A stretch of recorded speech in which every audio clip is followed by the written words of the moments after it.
ಸ್ನೇಹಿತರೆ ನಮಸ್ಕಾರ. ಯೂಶಲಿ ಚೆನ್ನಾಗಿದ್ದರು ನಮ್ಮ ಹತ್ರ ಒಂದು ಪೇಷಂಟು, ಅವರು ಇವತ್ತು ಸೆಕೆಂಡ್ ವಿಸಿಟ್ ಬಂದಿದ್ದಾರೆ. 5 ತಿಂಗಳು ಮುಂಚೆ ಅವರಿಗೆ ಗರ್ಭಕೋಶ ತೆಗಿತಾರೆ. ಗರ್ಭಕೋಶ ತೆಗೆದಿರೋದು ಉದ್ದೇಶ ಬಂದುಬಿಟ್ಟು ಲೈಕ್ ಹಾರ್ಮೋನ್ ಇಂಬ್ಯಾಲೆನ್ಸ್ ಆಗಿ ಫೈಬ್ರಾಯ್ಡ್ ಆಗಿರುತ್ತೆ.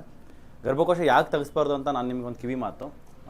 ಎಷ್ಟೊಂದು ಜನ ಒಳ್ಳೆ ಡಾಕ್ಟರ್ಗಳಿದ್ದಾರೆ, ಅವ್ರ ಹತ್ರ ಹೋಗ್ಬಿಟ್ಟು ಟ್ರೀಟ್ಮೆಂಟ್ ತಗೊಂಡು ಅದನ್ನು ಹಾರ್ಮೋನ್ ರಿಪ್ಲೇಸ್ಮೆಂಟ್ ಥೆರಪಿನೋ ಅಥವಾ ಬಯೋಡೆಂಟಿಕಲ್ ಹಾರ್ಮೋನ್ ರಿಪ್ಲೇಸ್ಮೆಂಟ್ ಥೆರಪಿ BHRT ಅಂತಿದೆ, ಆ ಥರ ತೊಗೊಂಡ್ಬಿಟ್ಟು ಅದನ್ನು ಫೈಬ್ರಾಯ್ಡ್ನ ನಾರ್ಮಲ್ ಮಾಡ್ಕೊಳ್ಳಿ. ಸೊ ಹಿಸ್ಟರೆಕ್ಟಮಿ ಮಾಡ್ತಕ್ಕಂಥ ಅವಶ್ಯಕತೆ ಬರೋಲ್ಲ.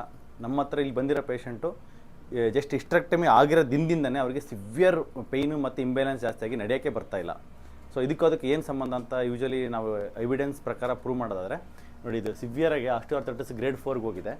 ಅವ್ರಿಗೆ ಗರ್ಭಕೋಶ ತೆಗೆದು ನೆಕ್ಸ್ಟ್ ದಿನದಿಂದನೇ ಅವ್ರಿಗೆ ನಡೆಯೋಕ್ಕೆ ಕಷ್ಟ ಆಗ್ತಿರೋದು. ಅಂದರೆ ಪೇಯ್ನು ಜಾಸ್ತಿ ಆಗಿದೆ ಮತ್ತು ಇಂಬ್ಯಾಲೆನ್ಸ್ ಜಾಸ್ತಿ ಆಗಿದೆ ಅಲ್ಲಮ್ಮ, ಆ ಥರ ಇರೋದು. ಓಕೆ, ಸೊ ಮೇಯ್ನ್ಲಿ ಅದಕ್ಕೆ ಬೇಕಾಗಿರ್ತಕ್ಕಂಥದ್ದು ಆಲ್ರೆಡಿ ಹೇಳಿದ್ದೀನಿ.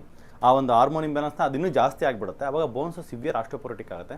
ಬೇಕಾಗಿರ್ತಕ್ಕಂಥ ಹಾರ್ಮೋನ್ ಇಂಬ್ಯಾಲೆನ್ಸ್ ಕರೆಕ್ಷನ್ ಮಾಡೋದಕ್ಕೆ ಬೇಕಾಗಿ ಹೈ ಪ್ರೋಟೀನ್ ಡಯಟ್ನ ಮಾಡಿ ಆಸ್ಟಿಯೋಪೊರೋಸಿಸ್ ಕರೆಕ್ಷನ್ ಆಗೋದಕ್ಕೆ, ಮತ್ತು ಹಾರ್ಮೋನ್ ಇಂಬ್ಯಾಲೆನ್ಸ್ ಸರಿ ಮಾಡೋದಕ್ಕೆ ನ್ಯಾಚುರಲಾಗಿ ಜನರಲಾಗಿ ಎಲ್ಲರೂ ಯೂಸ್ ಮಾಡ್ತಕ್ಕಂಥ ಅಯೋಡಿನ್ ಡ್ರಾಪ್ಸು ಅದನ್ನು ಯೂಸ್ ಮಾಡ್ತಾ ಹೋಗಿ. ಮತ್ತು ನಿಮ್ಮ ಲೋಕಲ್ ಡಾಕ್ಟರ್ಸ್ನ ಒಳ್ಳೆ ಗೈನಕಾಲಜಿಸ್ಟ್ನ ಮೀಟ್ ಮಾಡಿಬಿಟ್ಟು try to avoid surgeries of hysterectomy. ಅದನ್ನ ಅವಾಯ್ಡ್ ಮಾಡ್ಕೊಂಡ್ರೆ ಚೆನ್ನಾಗ್ತೀರಾ. ಈ ಬೋನ್ ರಿಲೇಟೆಡ್ ಕಾಯಿಲೆಗಳು ಜಾಸ್ತಿ ಆಗೋದು ಅವಾಯ್ಡ್ ಆಗುತ್ತೆ. ಇದು ಕೊಡ್ತಕ್ಕಂಥ ಒಂದು ಕಿವಿ ಮಾತು. ಸರ್ಜರಿ ಅಂತ ಮಾಡಿಸ್ಕೊಳ್ಳೋದು ಈಜಿ ಇರುತ್ತೆ. ಇವಾಗ ಮಕ್ಕಳಾಗೋ ಟೈಮ್ ಮುಗಿದ್ಬಿಟ್ಟಿದೆ, 30 ವರ್ಷ 35 ವರ್ಷ ಆಲ್ರೆಡಿ ಮಕ್ಕಳಲ್ಲಾಗಿರುತ್ತೆ. ಅದೇನಿದ್ರು ವೇಸ್ಟ್ ಅನ್ನೋ ಥರ ಮೆಂಟಾಲಿಟಿ ಬಂದುಬಿಟ್ಟಿದೆ ಇವಾಗ. ಆ ಥರ ಅಲ್ಲ ಅದು. ಭಗವಂತ ಯಾವುದೇ ಒಂದು ಆರ್ಗನ್ ಕೊಡ್ತಾರೆ ಅಂದರೆ ಅದಕ್ಕೊಂದು ಪ್ರಾಪರ್ ಇಂಟೆನ್ಷನ್ ಇರುತ್ತೆ. ಅದಕ್ಕೊಂದು ಎಲ್ಲ ಬೇರೆ ಬೇರೆ ಆರ್ಗನ್ಸು, ಬೇರೆ ಎಲ್ಲ ಸಿಸ್ಟಮ್ಸು ಅದಕ್ಕೆ ಇಂಟರ್ಡಿಪೆಂಡೆಂಟ್ ಆಗಿರುತ್ತೆ.